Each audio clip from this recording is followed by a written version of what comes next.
I'm very excited today to welcome as a guest on the podcast Tanya Hurtado, who's been with Abacus for more years than she cares to remember, probably. Tanya, it's really, really great to welcome you to Abacast. Thank you for having me. Thanks for turning up. That's really, really great of you.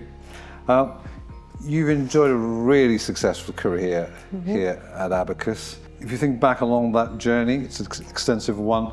What's the kind of thing that's kind of prompted your success? What are the principles on which your success has been built?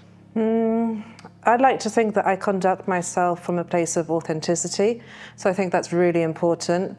I speak the truth. I don't have a hidden agenda. So when I'm talking to people, when I'm interacting with clients and with staff in general, it's always from a place of being authentic and genuine. And I think that people get that. So I think that's certainly contributed to my success. Also with clients, you know, they can see behind the facade. They see, you know, that if you're not being genuine, they can read that. So I think it's really important, and I think that's the key from, you know, being a normal service provider to becoming a trusted service provider, yeah, because they grow to trust you and you know, and they see that you're genuine. Also, I'd say humility is a really strong point. I also like to conduct myself from a place of being humble. And I like to think that I am always, or try to be humble in whatever scenario I'm put in. So I think that's come a long way for me. And also driven, I guess. I'm quite focused and driven. I'm quite strong-willed, so when I put my mind to something, I stick to it. And I think that's stood me in good stead over the years. Great. I do remember that when you first joined us, you were one of 2 or 3 graduates in psychology. I remember that because psychology graduates always freak me out. What made you choose psychology as a degree? I think at that time in my life, 17, 18, I wanted answers like everyone, you know, you want to live life, you want answers. And I was always interested to know, you know, what the why, you know, so human behavior, why people do certain things. And I wanted answers to certain questions that I wasn't necessarily finding. So I thought, well, look, just go and study, you know, find out more about human behavior and why people do what they do. You know, I find it fascinating. And do you think it's helped you in your time here at Abacus? Has your degree been part of your career? In the early years, maybe not so much, but certainly now, or in later in life, certainly. I mean, it's the fundamental basis of human interaction, of working with staff, working with clients. It's what it's all about, is understanding the no and the why. It helps with team dynamics, it helps with decision making. There's just such a wide array of things that I've learned in my psychology degree that I can apply to the workplace.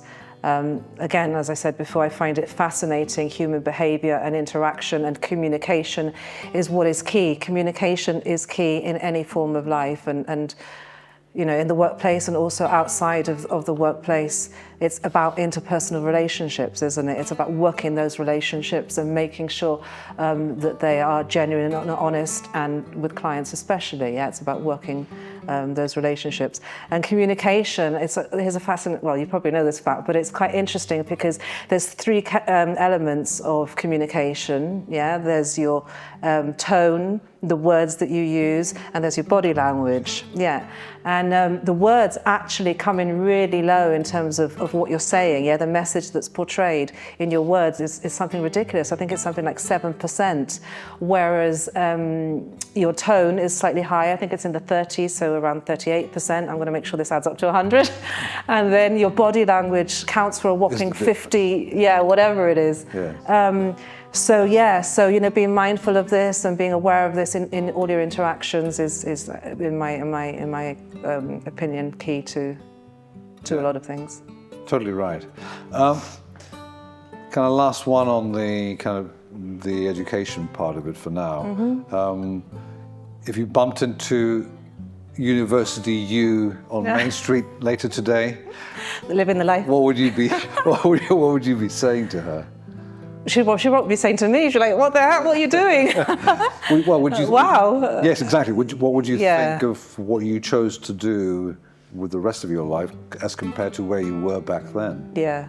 I think with a psychology degree, unless you're going to want to do a master's, you know, at the time I thought that I would potentially, I thought at the time I wouldn't potentially carry on doing psychology, but I had no clue that I was going to, you know, enter into the industry that I am. So university me would probably say, wow, gosh, didn't expect that. You know, I didn't say that you were going to follow that career path. But I think that that person would be really proud of where I am today and what I've accomplished. I think it's important in life to sit back and be able to reflect and look at your journey and what you've achieved. And I think that, I think that you'd be really proud of me. Great. Yeah, we'll talk more about those achievements in due course. But before we get onto that, you're very much a part of the HR dynamic of what we do here. What do you think companies can do generally to better attract and retain talented people? I think you always have to be competitive. So of course compensation is you know, plays a major role. You know, you need to make sure that when you're comparing yourself to other industry firms, you know, that you're always striving to be competitive, that you're giving good compensation, that you're listening to your people, that you are, you know, showing that you can support them, and that there's career progression. And there's opportunities, and that they feel as though they're in a supportive working environment, and they're fully supported, and that we have their back. Yeah. You've been in the business a long time. You're showing my age.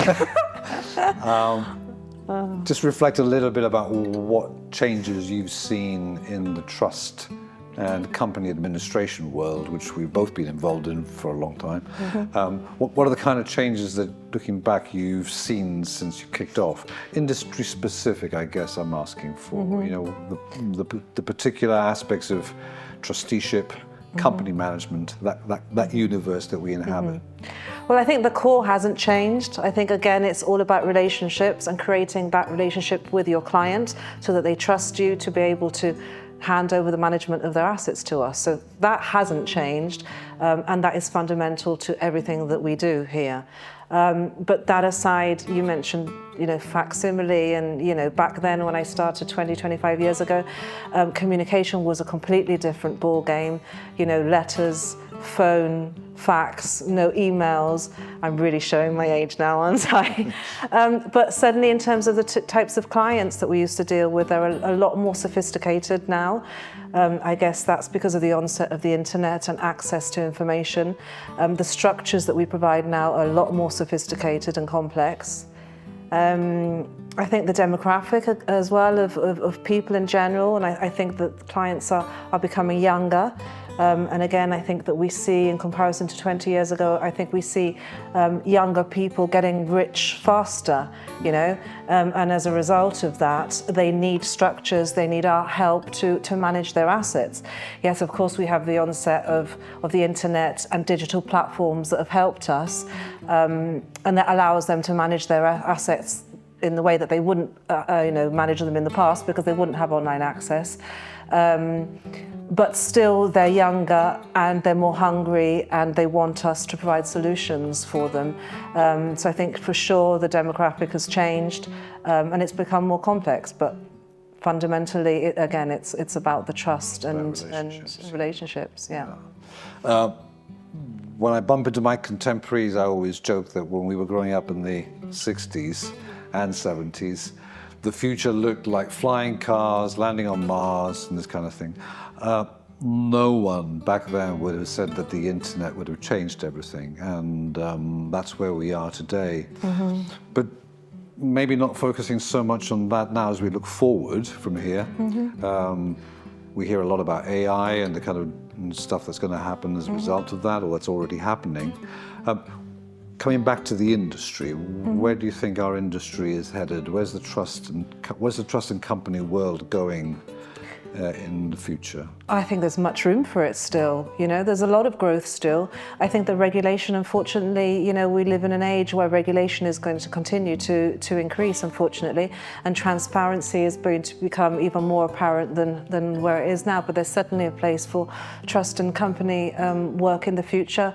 People always want to look forward and succession plan.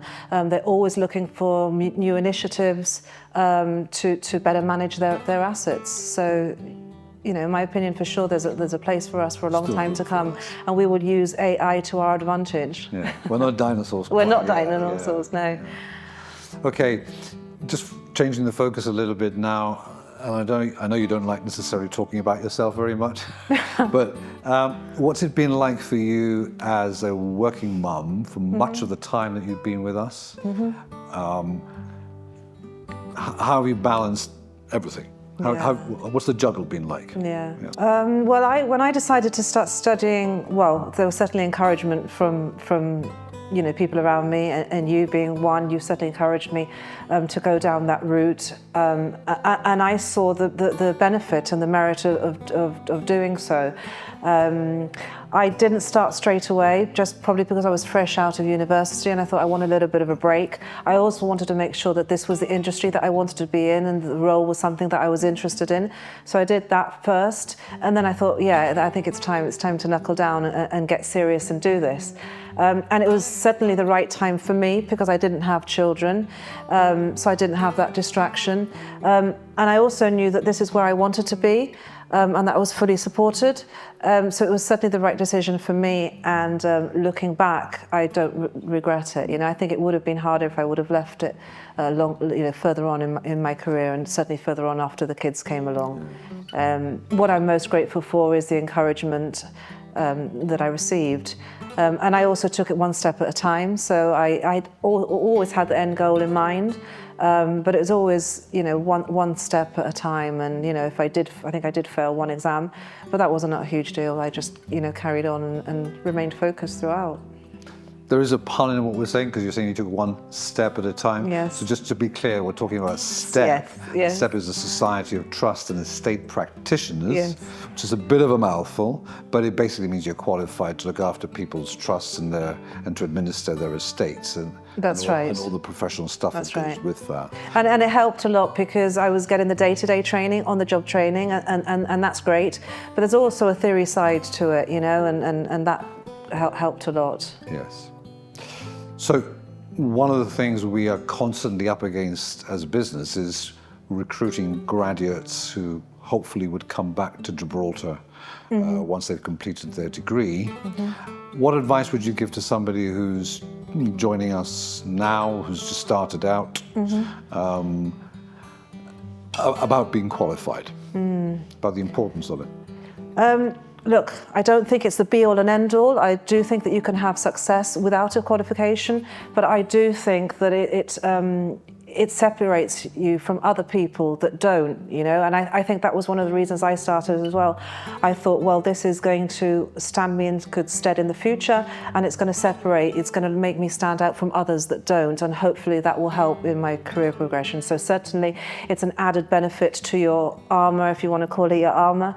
And it's always going to work to your advantage. And it's also the discipline. It gives you a certain discipline that is second to none. That discipline that you need when you have to study and you have to meet deadlines really helps in the workplace, because it's all about deadlines and it's all about discipline and it's all about bringing the best version of yourself to the table every day and be fully committed and fully focused. You were very judicious in getting that done and out of the way before you had your children. Talk to us a little bit about what that was like. Once you started a family and you had to combine working life with looking after them, what was it like on the juggle? What was all that like for you? For me, I think it was probably a natural progression, really. I'd reached a certain success within the firm already, and therefore it was just a natural progression. Like, okay, I'm ready now. I've done, I've had certain success, and now I'm going to do the motherhood thing. And I wanted to do it well, and therefore I had no doubts in my mind that I wanted to take some time off work, and I didn't feel guilty in doing so. I had proved that I was good at what I did, and it was now time for me to step away. Certainly when I came back, because I'd reached certain success, the responsibility that I had, I had a certain amount of responsibility, and it was hard. It was hard to juggle both roles, but I had a big support system around me. I had a lot of help from family members. I'm not going to say that I didn't feel guilty at times. I think all women, when you're trying to juggle both and have both, it is hard because you want to succeed in both. And at times that means that you give less time to one and more to another. But I just got on with it, and I remained focused, and I did use a support system around me, which you need to do. You need to be open to that. And I think you need to realize that you can't be She-Ra, superwoman all the time, and it's also good to, it's also healthy to realize that you can't be, superwoman all the time. Yes. Now that you've kind of exited that particular phase of your life, I mean, you've still got your kids are still at home with you, but of course now they're growing up more. How do you maintain your work-life balance currently? What's your go-to? Jogging. So I hit my 30s and I thought, I better start getting fit. So I do a bit of Pilates, but jogging is my go-to. I find that I don't want anyone around me. I just want to put on my loud music, my headphones, and I want to go for a run. And that really helps me in terms of reflection. Yeah. So my personal life, but also my work life. What happened today? What did I do wrong? How can I do better? And it's my time where there's no interruptions. I can just recharge and refuel. So that's my go-to. My other go-to is I'm doing what I have been doing for the past 7 or 8 months. I've been doing cold dips, so ice baths.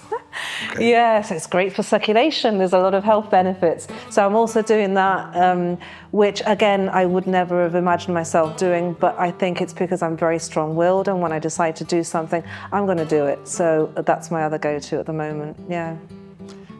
Are you still learning? I'm always learning, always. I think that's a huge part of life. A huge part of life is self-reflection, and you have to have the ability to self-reflect, yeah? And I can say that in hindsight, I'm a bit older, but even at a young age, yeah, that's part of growth. If you cannot self-reflect, you cannot grow. You have to make mistakes as well. You have to make mistakes, and you have to see them as a positive, yeah? To take them and grow and progress. Okay. Yeah. Just delving into your kind of HR instincts again a little bit. Your CEO has tasked you with designing a blueprint from a blank sheet of paper as to what the best possible work-life culture would be for the business. What are you going to say? Wow, my gosh, there's so many. The perfect office culture. How many? The perfect office there's so many. Look, teamwork is huge. Yeah, teamwork is a key. You have to have good teamwork, and not necessarily within your small team, but you have to see yourself as part of a wider team. Teamwork is a huge one for me. Respect and integrity is also huge for me. You have to conduct yourself in any relationship that you have with integrity and with respect for others. What else? Customers, clients, they are key. They are why we are here. You always have to hold them in high regard and have full respect for them and their needs and wants, and strive to provide excellence in all that you do. I mean, there's loads more, but I would say that those are my key. Yeah, it's a huge question, isn't it? Yeah, I mean, they're key, and I think you have to have vision, you have to have a goal, and you have to have core values, and when those core values start getting eroded, the behavior starts to change, and when the behavior starts to change, then your vision is compromised and your end goal is compromised. So getting the culture right and getting your values right are just, you know, just so important to success. Yes. And businesses are so multifaceted, and of course there's so many people working within ours that resetting the vision from time to time is absolutely key, because otherwise it drifts and the culture starts to fade away. Yeah. That's absolutely correct. Yeah. And innovation, we have to constantly innovate to keep ahead of the game, and that's what it's all about, being innovative. As someone who's known you for over 25 years, I think. Yeah, thereabouts. It's going to be hard for you to answer this question, Oh, but gosh, what is the one thing about you that other people would be surprised to learn? What would I be surprised to learn about you? You're going to say what? From an early age, it's not very interesting, but from an early age, I have liked boxing. So not me personally boxing. Really? Not me actually boxing, but I like to watch boxing from being a very young girl. I used to go watch boxing in Gibraltar, and then I followed it. I used to watch TV and boxing matches, Tyson and I don't know, Evander Holyfield. Yeah. Did you watch the fight where Tyson bit his ear off? I've never watched a boxing match in my life. Okay, so that was fascinating. He bit his ear off out of frustration. Well, I heard about it, but yeah. So boxing, I don't know what it is. I like the fight. Maybe that's the drive and the fight in me. But yeah, and resilience. Well, that's 10 out of 10, because I mean, even that one you got right. I did not know that about you. So thanks very much for coming on. You're very welcome. You've been a great guest. We've learned very much from everything you've had to say, and I'm very, very grateful for your contribution to Abacast. Thank you for having me. Thanks. Very interesting.